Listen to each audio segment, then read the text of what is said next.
Not bad, इतना भी बुरा नहीं था। आदित्य ने आरोही की तरफ देखते हुए कहा तो आरोही शर्माते हुए बोली, पहली बार गाया मैंने। एग्जैक्टली आरू, इतना भी बुरा नहीं था, एक्चुअली बहुत बुरा था। कुणाल ने आरोही को छेड़ते हुए कहा तो आरोही गुस्से में उस पर बरसते हुए बोली, हाँ और तूने तो जैसे बहुत अच्छा गाया ना। हाँ तो मैं कब कह रहा हूँ कि मैंने अच्छा गाया, कुणाल ने हंसते हुए कहा। तो मैं कब कह रही हूँ कि मैंने अच्छा गाया, वो तो आदि। कहते कहते आरोही रुक गई तो आदित्य हंसते हुए बोला, यार अब तुम प्लीज लड़ना बंद करो और पार्टी एंजॉय करो। चारों मिलकर पार्टी का आनंद लेने लगे। उन्होंने मिलकर ढेर सारी बातें की। अब उन चारों की दोस्ती और भी गहरी हो गई। आई थिंक अब मुझे चलना चाहिए, बहुत रात हो गई है, कल सुबह आकर मिलती हूँ सबसे, कृति ने कहा तो आदित्य उसे चिढ़ाते हुए बोला, मतलब तू कल भी आएगी? और क्या, अब तो मेरे एक नहीं तीन तीन दोस्त हैं यहाँ, अब तो मैं रोज आऊंगी, कृति ने हंसते हुए कहा। कृति की बात सुनकर कुणाल बहुत खुश हो गया और आरोही प्यार से उसके कंधे पर हाथ रखते हुए बोली, हाँ बिल्कुल, तुम्हारा जब भी मन करेगा तुम आ सकती हो, कोई भी तुम्हें नहीं रोकेगा। ये कहते हुए आरोही ने तिरछी नजरों से आदित्य की तरफ देखा। सुन लिया सबने, प्रीति ने भी आदित्य की तरफ देखकर मुंह बनाते हुए कहा तो आदित्य उसके आगे हाथ जोड़ते हुए बोला, हाँ मेरी माँ सुन लिया, पर अब तू इतनी रात में अकेले कैसे जाएगी?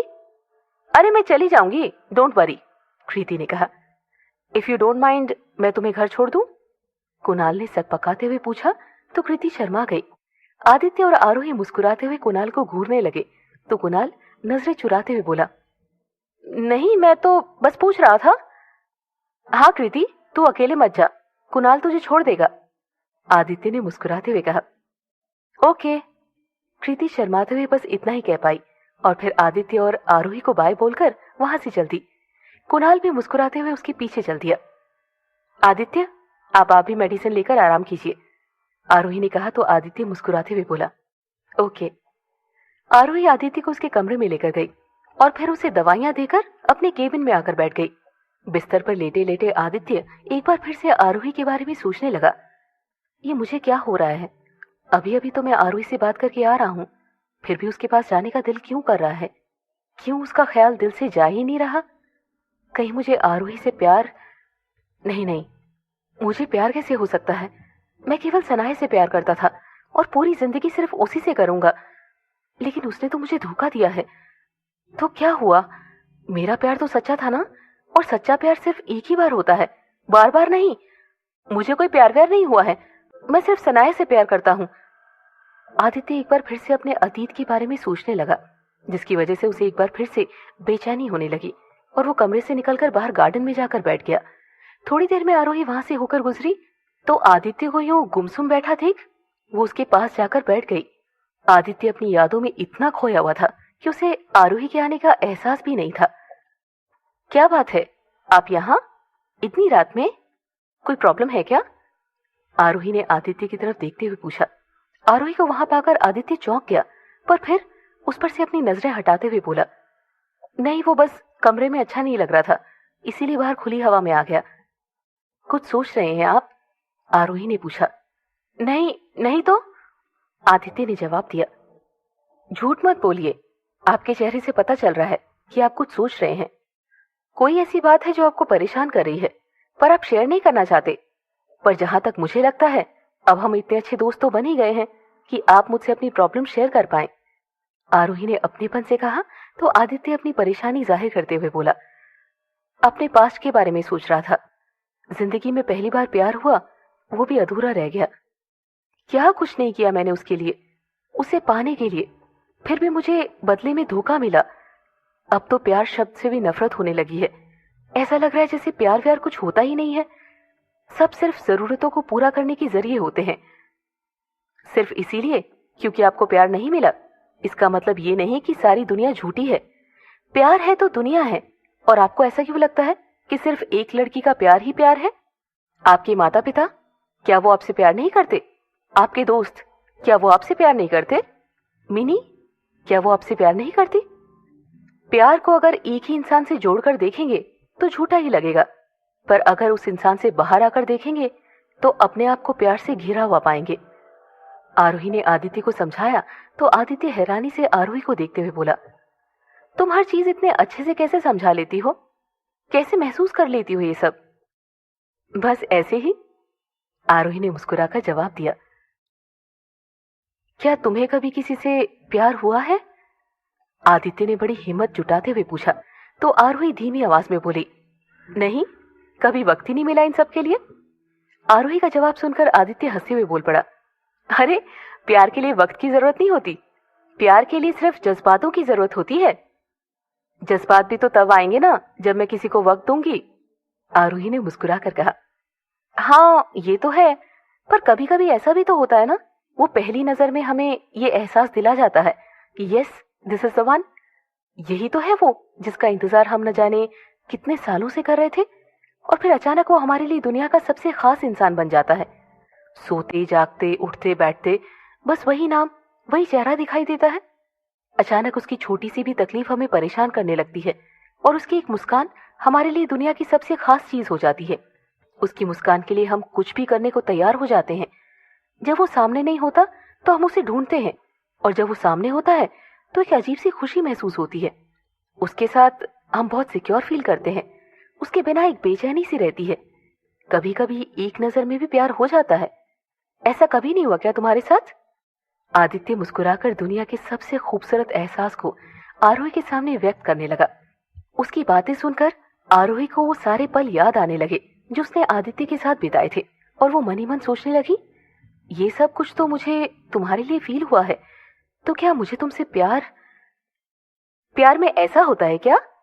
आरोही ने बेख्याली से पूछा। हाँ मेरे हिसाब से तो ऐसा ही होता है, आदित्य ने जवाब दिया, और फिर मन ही मन बड़बड़ाया, पर यह सब मुझे सनाया के साथ कभी महसूस नहीं हुआ। क्यों? दोनों अपने भावनाओं में उलझ गए थे। फिर आरोही ख्वाबों के समंदर से बाहर आकर बोली, नहीं, मुझे कभी भी किसी के लिए ऐसा महसूस नहीं हुआ। चलिए अब आप चलकर सो जाइए, रात बहुत हो गई है। दोनों अपने अपने कमरे में आकर लेट गए और फिर एक दूसरे के बारे में सोचने लगे। उधर कुणाल गाड़ी चला रहा था और कृति चुपचाप कुणाल के बगल वाली सीट पर बैठी थी। काफी देर की खामोशी के बाद जब कुणाल से रहा नहीं गया तो वो खामोशी तोड़ते हुए बोला, तुमने जवाब नहीं दिया। किस बात का? कृति ने पूछा। यही कि तुमने मुझे माफ किया या नहीं, कुणाल ने पूछा तो कृति मुस्कुराते हुए बोली, कुछ जवाब खुद ही ढूंढने पड़ते हैं डॉक्टर कुणाल। अच्छा, तो इसका मतलब यह है कि तुमने मुझे माफ कर दिया, कुणाल ने मुस्कुराकर कहा तो कृति मुंह बनाते हुए बोली, नहीं तो मैंने कब कहा? मतलब नहीं किया, कुणाल ने उदास होकर पूछा तो कृति हंसते हुए बोली, मैंने ऐसा भी नहीं कहा। तो फिर मैं क्या समझूं इसे? कुणाल ने भ्रमित होकर पूछा तो कृति ने मन ही मन सोचा, मन तो नहीं करा आपसे नाराज होने का, पर इतनी आसानी से कैसे मान जाऊं? मैंने कितना कुछ किया था आपको मनाने के लिए, थोड़ा बहुत तो आपको भी करना पड़ेगा। सामने देखकर कार चलाइए वरना किसी को ठोक देंगे, कृति ने बात बदलते हुए कहा। ठीक है मत बताओ फिर, कुणाल ने उदास होकर कहा और फिर खामोश होकर बैठ गया। कृति भी मन ही मन मुस्कुराते हुए चुप होकर बैठ गई। पर कुछ ही देर की खामोशी के बाद कुणाल फिर से बोल पड़ा, अरे कम से कम घर का रास्ता तो बता दो, मैं थोड़ी गया हूं कभी तुम्हारे घर जो मुझे पता होगा। अरे हाँ सॉरी, यहां से सीधा फिर लेफ्ट, कृति ने जवाब दिया। वैसे तुम्हारे घर पर कौन कौन है?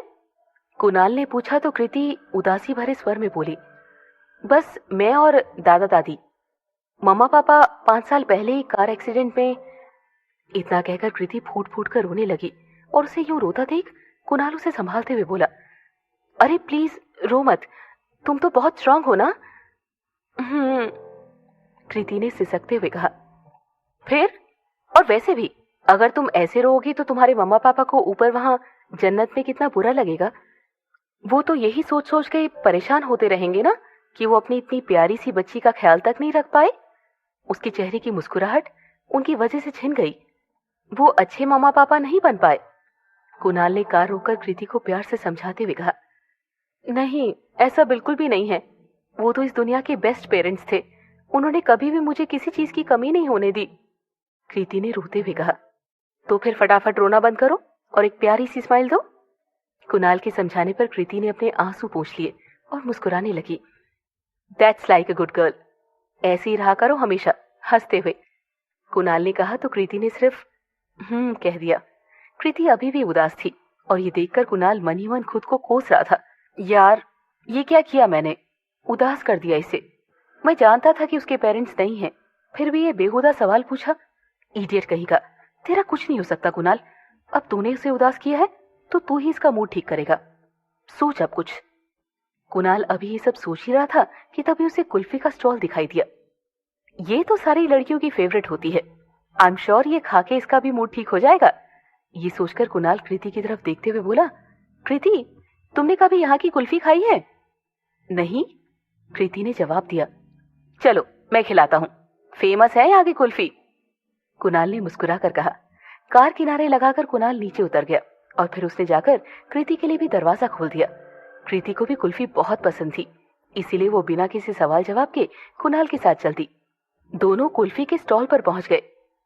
अचानक कुणाल ने अपना हाथ अपनी जेब में डाला तो उसे याद आया कि उसका पर्स तो वो हॉस्पिटल में ही भूल आया है।